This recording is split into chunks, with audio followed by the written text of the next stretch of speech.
before I dive into my slides, I just want to, your first question about, what is impact and what is engagement?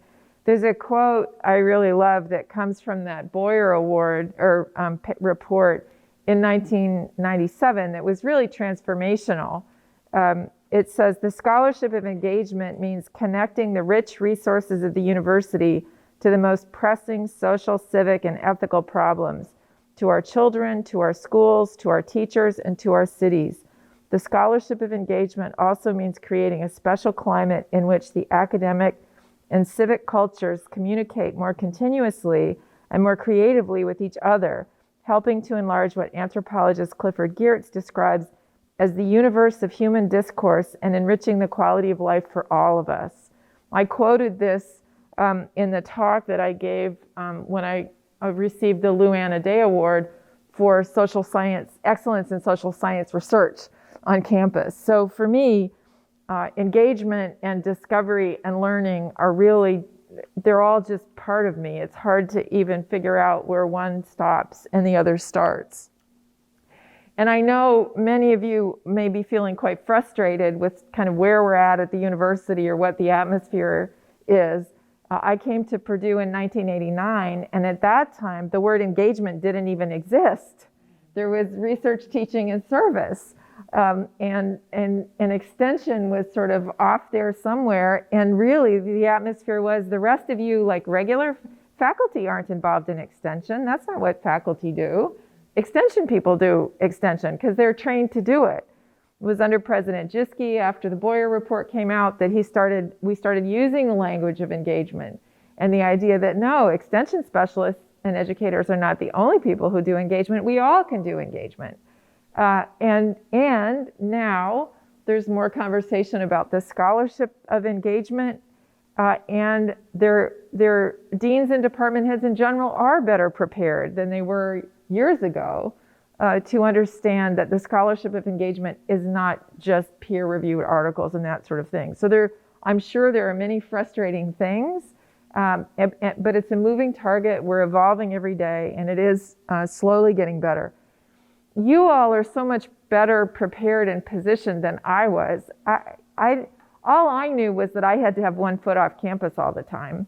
I didn't really know it was a thing.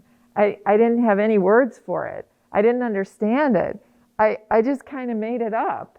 And I thought of it in a way as like it was my hobby, my professional hobby in a way. It wasn't, so far as I was understood by others, it wasn't really part of my scholarly work. It wasn't something to celebrate. It was something to tolerate.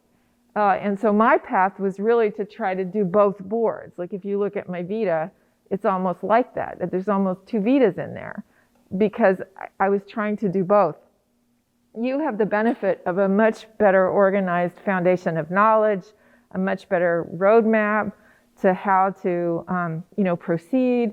But it's also the challenge that the standards are rising. And if I were hired today with what I know today, or what I knew when I started, I wouldn't be anywhere. Like you all are so much farther along in your thinking than I was years ago. So how did I get here? So this is me at probably my least attractive age. I think I was 9.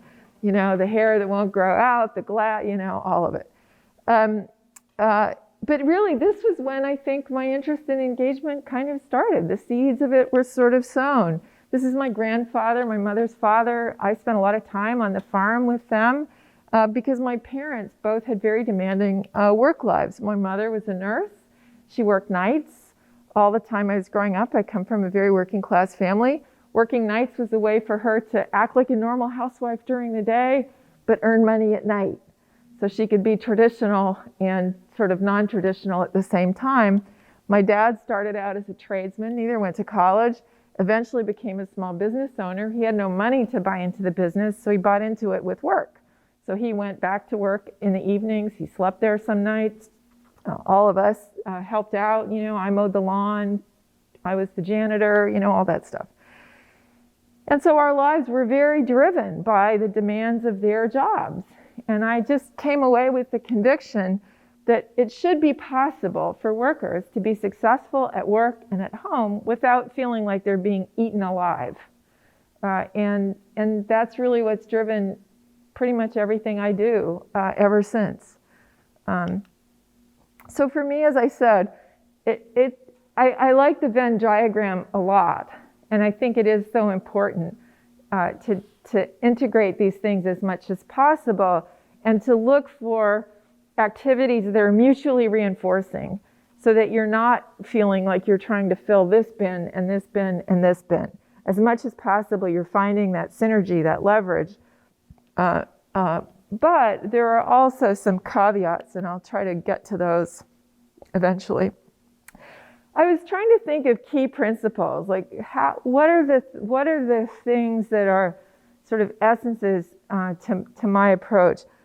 I'm going to say one more thing though on this slide about discovery and engagement.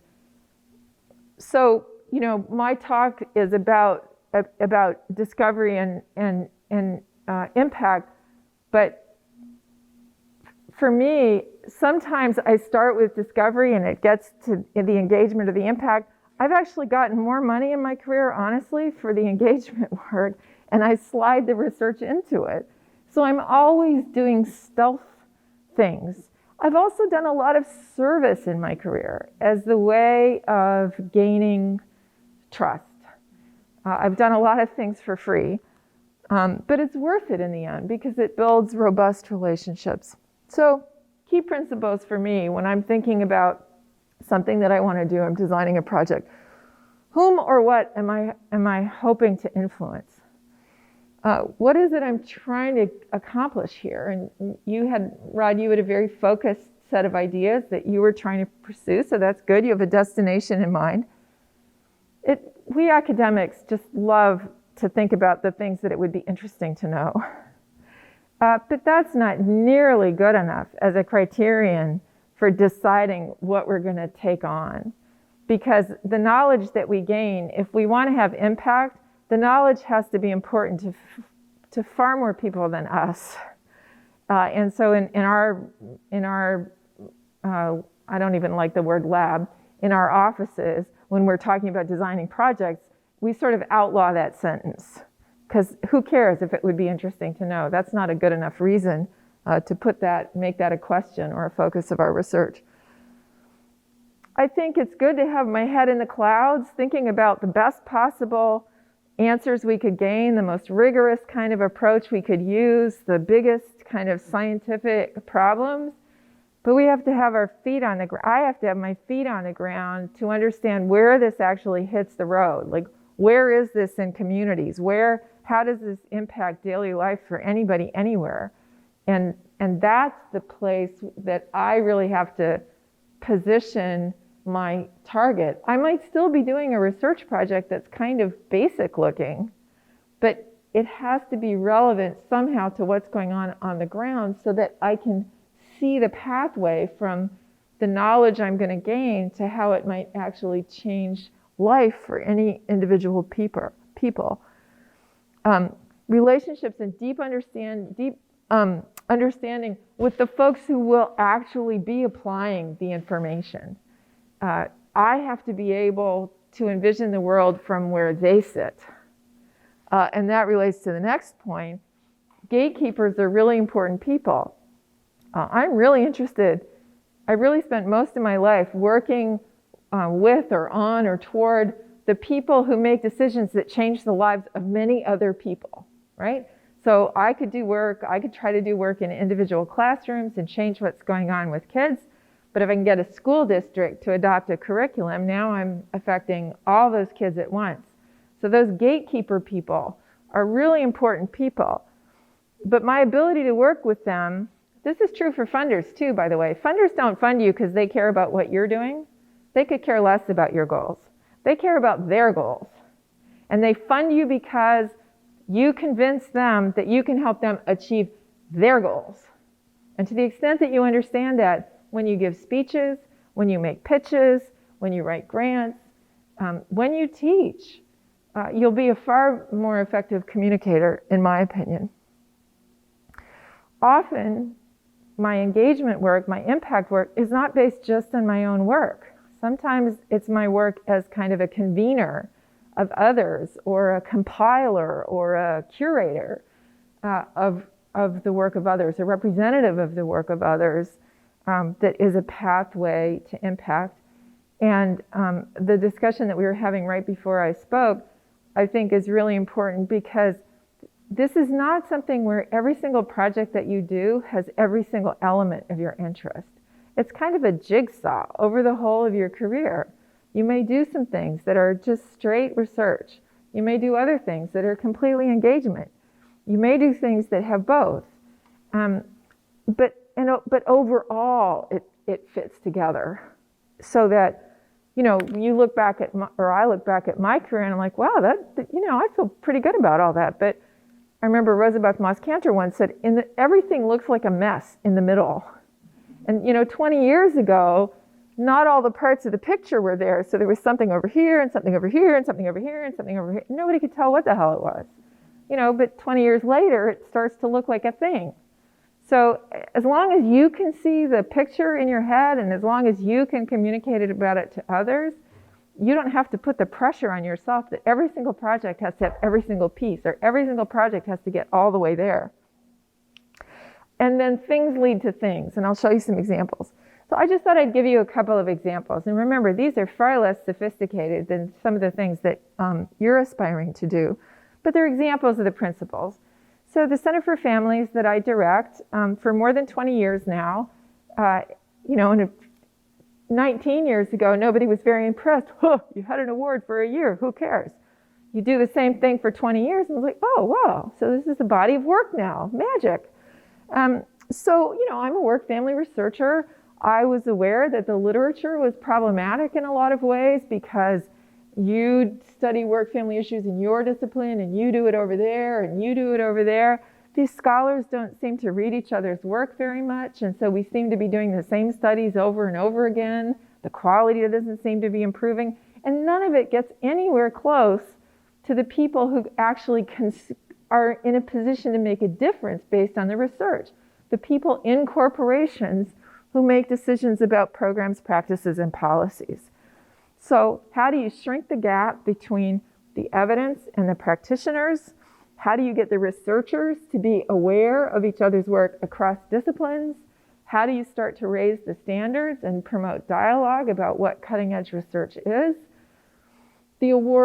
Creating the award was a strategy to do that. We partnered with another center who works a lot with the corporate audience. So I do most of the work related to the academic audience. They do most of the work attached to the corporate audience. And we focus on the gatekeepers, these corporate practitioners who may control many things for millions of employees around the world, and very much on their perspective. And so where are we now?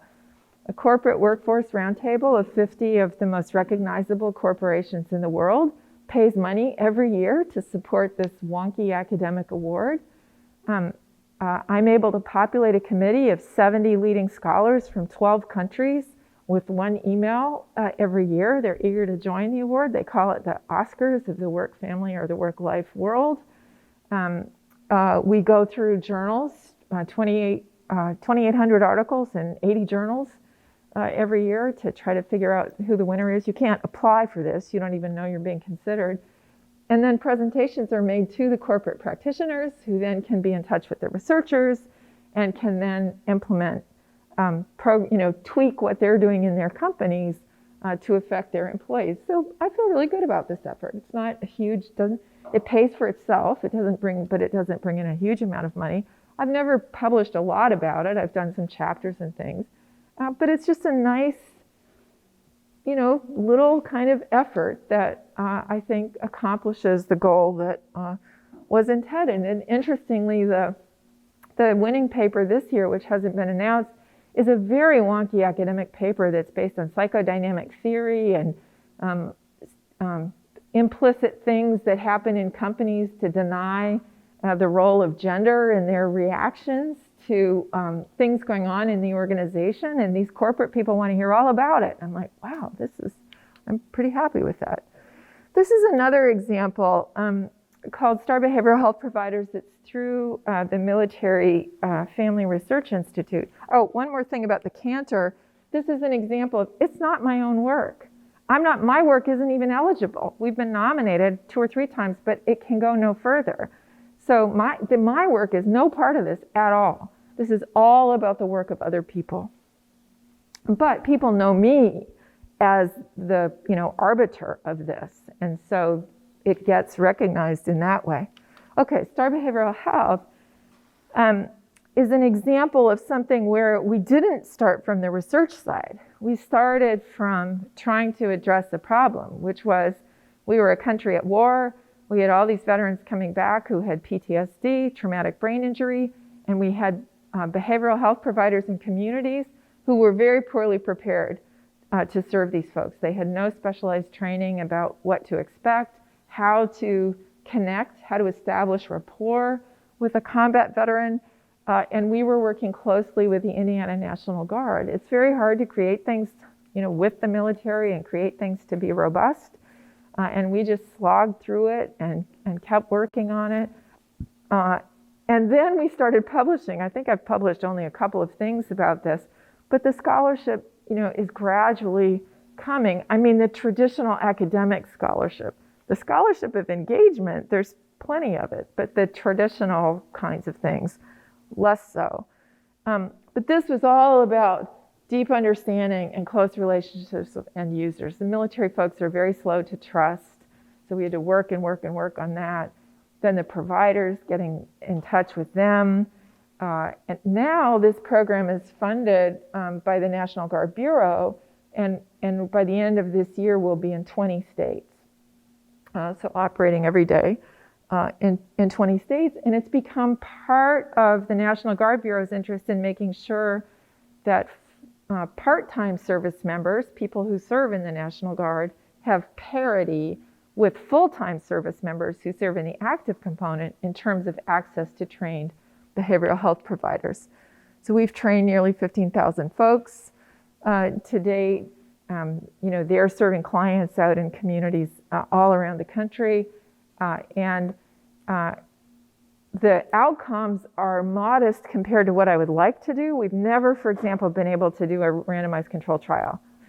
We could never get the money to do it. The military will never let us do it in the contracts that we have. So we keep finding ways, and we'll be submitting another proposal in November. But we do have pretty good evaluation data short of that. So for programs like this, we're doing pretty well. But compared to what I think we should be doing, not as well as we would like. Now, the principle of things lead to things. Most of you are earlier in your careers than I am, and so you may not be able to see this, but you can trust that it does happen. And sometimes your biggest impact is something that it's going to be very hard for others to see. So these are some examples. I'm a work family researcher. I've done this research with the military. I've become known as an expert. I've ended up testifying in Congress. I was invited to advise the Obama administration on issues around. So what became joining forces in part because of conversations that I was involved in before that. I've been on 3 National Academy of Sciences panels. This latest one was commissioned by the Department of Defense to design the military family readiness system for the years to come. So it'll have a lot of impact throughout DoD. And probably the most tangible evidence of impact is that our institute, the letter that I wrote from our institute, is quoted in the actual policy that expanded family and medical leave protection to members of military families. So those are big impacts, but it's very hard to put them on a vita. They're not even there. But I can live comfortably knowing that the National Academies thing is, but the rest not really. I can feel comfortable that, families are benefiting because of something I did, and I can sleep at night for that. So that's things lead to things. I just put a couple of slides at the end that show the range of things. These are NSF. The range of things. You have to be creative. There are lots of ways to be creative. And you've got quite a lot of latitude in that regard still. And so I'm looking forward to conversations with the people, to any of you, about ways to brainstorm, like how can we figure out a way to do this. So I'll stop. Thank you.